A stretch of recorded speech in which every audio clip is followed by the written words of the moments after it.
So, Guy, one of the things I found interesting in your past is you served in the Marines for a number of years, and then you picked up woodworking skills as a part of your recovery, right? You were injured. You did 2 tours in Iraq. Correct.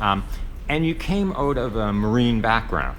And stereotypically, I imagine that is, sort of a bit of not paying attention to people's individual personalities, expecting them to take orders and do what you're told.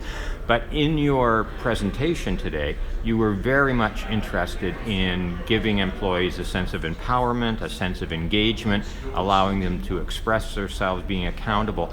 That's kind of counterintuitive. So what happened there? What made that shift? Sure. So there's a few things. The military, the stereotypical military is, do as you're told type of atmosphere. But the Marine Corps specifically teaches people to be leaders and how to be leaders and lead from the front and lead by example. Going into the civilian workforce, I noticed that too many people took the easy route out of just if somebody wasn't doing a great job, firing them. And in the military, you don't have that luxury. You have to, you're stuck with who you have, and you have to work with those people in order to make them the best that they can. So having the leadership background and kind of a very astute background that, do as you're told, I eliminated that from my workforce now. And basically because I know that people are looking for something else. They're looking to be a part of something. And I really pulled the positive aspects that the military teaches you, like discipline and sacrifice and understanding, and I use those positive attributes from there in order to create good people, right, and give my people, kind of the autonomy that they need. Now, when you came out of the Marines, you were injured, right? And you had some time to recover. Is that recovery period have any impact on how you were thinking about how to treat people?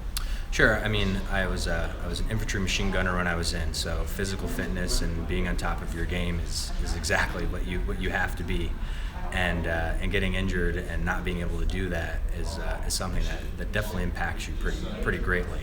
I think it humbles you quite a bit and makes you understand that people are going through different things at all different times.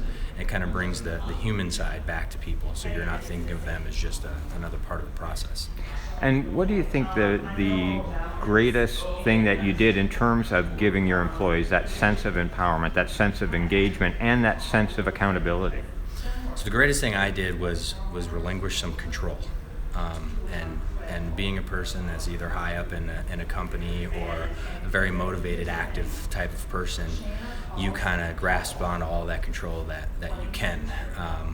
The pivotal moment for me was I was the one that was at the office for 80, 90 hours a week. I was the one that was having to take care of this. I was the one that was having to take care of that. And really one day I asked myself, why? Why am I the only one doing this? I have very intelligent, very qualified, very capable people around me, but I seem to be the only one doing that. And the second I stopped blaming it on them and actually reflected on myself a little bit and what I was doing in order to contribute to that, I realized that I was taking the empowerment away from everybody. So I relinquished some of my control over everything and kind of put the autonomy and the responsibility back onto everybody, which opened the skies for us and allowed everybody to do their part. Excellent. Thank you very much. Yeah, you got it.